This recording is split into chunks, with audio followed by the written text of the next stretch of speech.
నమస్కారం అండి అందరికీ. అందరూ ఎలా ఉన్నారు? బాగున్నారా? నేనైతే చాలా బాగున్నాను మీరు ఇచ్చే సపోర్ట్తో. అలాగే మీరు కూడా బాగుండాలని మనస్ఫూర్తిగా కోరుకుంటున్నాను.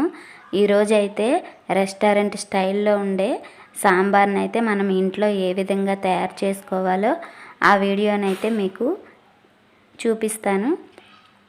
ఎలా చేసుకోవాలో ఈజీ మెథడ్లో నేనైతే చెప్తాను. ఒకసారి అయితే చూడండి. నేను ఎర్రపప్పు ఒక గ్లాస్ తీసుకున్నాను. అవి వాష్ చేసుకొని ఒక గ్లాస్కి 2 గ్లాసులు వాటర్ పోసుకొని కుక్కర్లో విజిల్ అయితే పెట్టేసుకోవాలి. 2 విజిల్స్ అయితే సరిపోతాయండి ఈ పప్పుకి.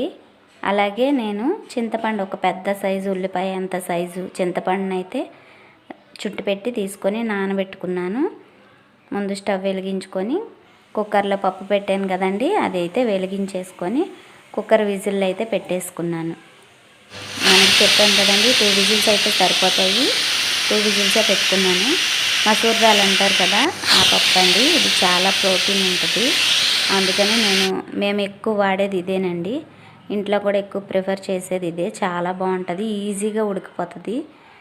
మామూలుగా తపాలలో కూడా దాకలో కూడా వండేసుకోవాలన్నా ఈజీగా ఉడికిపోతుంది. అయితే సాంబార్ కొంచెం తొందరగా అవుతుంది, బాగా మెత్తగా ఉండాలని చెప్పేసి నేను కుక్కర్లో అయితే పెట్టాను. తర్వాత ఈ పప్పుని అంతాను ఒక తెపాలలో అయితే తీసేసుకున్నాను. ఇందులోన ఇప్పుడు అదే కుక్కర్లో సొరకాయ ముక్కలు, అలాగే వెజిటేబుల్స్ అన్నీ కట్ చేసుకున్నాను. బెండకాయలు, ఉల్లిపాయలు, టమాటాలు, పచ్చిమిర్చి అవన్నీ కూడా వేసేసుకొని, అలాగే వంకాయ ముక్కలు కూడా కట్ చేసేసి వాటిని నీళ్ళల్లో వేసాను. అవి కూడా వేసేసుకున్నాను. వేసేసుకొని ఇందులో సాల్టు, అలాగే పసుపు, అలాగే కారం కూడా వేసేసుకోవాలి. ఇందులోనే వేసేసుకొని మూత పెట్టేసుకొని, కొంచెం కారం ఎక్కువ తిన్న వాళ్ళు ఎక్కువ వేసుకోవచ్చండి. నేనైతే మా ఇంట్లో కొంచెం తక్కువే తింటారు, అందుకే 1 చెంచా అయితే వేసాను. అలాగే కుక్కర్ ఇది 1 విజిల్ అయితే పెట్టేసుకుంటే సరిపోతుందండి. వెజిటేబుల్సే కదా, 1 విజిల్కి ఉడికిపోతుంది.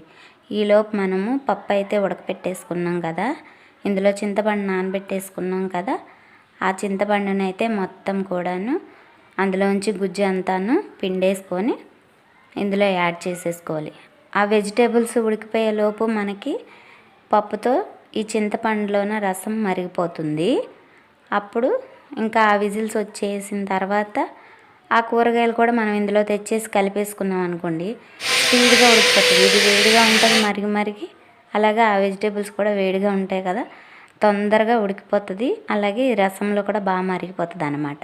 చాలా బాగుంటుందండి సాంబార్ అయితే. మీరు ఒకసారి ఇలా ట్రై చేయండి. ఆల్రెడీ తెలిసిన వాళ్ళైతే ఇంక నేను చెప్పక్కర్లేదు, వాళ్ళకి తెలుస్తుంది ఎలా ఉంటుందో టేస్ట్ అయితే. ఇందులోనే నేను కొంచెం సాంబార్ పొడి అయితే వేసుకున్నాను. కొద్దిగా ఫస్ట్ వేసేసుకొని మరుగుతున్నప్పుడు, తర్వాత తాలింపు కోసం అయితే చూడండి బాగా మరుగుతుంది. తాలింపు పెట్టేసుకోవటమే.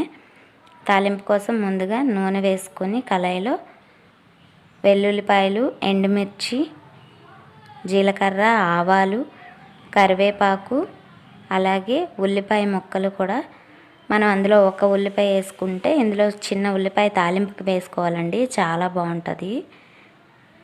జీలకర్ర, ఆవాలు అన్నీ వేసేసుకున్నాను. ఇవి వేగిన తర్వాత ఉల్లిపాయ ముక్కలు కూడా వేసేసుకొని బాగా వేగనిచ్చేసి తాలింపు అయితే వేసుకోవాలి. నా వీడియో కనుక మీకు నచ్చినట్లయితే లైక్ చేయండి ఫ్రెండ్స్. అందరూ చూస్తున్నారు కానీ ఎవరు కూడా లైక్ చేయట్లేదు. వీడియోని అయితే లైక్ చేస్తే నాకు కొంచెం సపోర్ట్గా ఉంటుంది.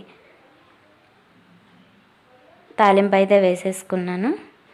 ఈ విధంగా అయితే వచ్చేసింది సాంబారు. లాస్ట్కి కొంచెం సాంబార్ పొడి వేసేసి స్టవ్ ఆపేసి మూత పెట్టేసి ఒక 5 మినిట్స్ ఉంచేస్తే ఇంక సర్వ్ చేసేసుకోవడమే. హోటల్ స్టైల్లో సాంబార్ అయితే రెడీ అయిపోయింది. సబ్స్క్రైబ్ చేసుకోండి. Thanks for watching.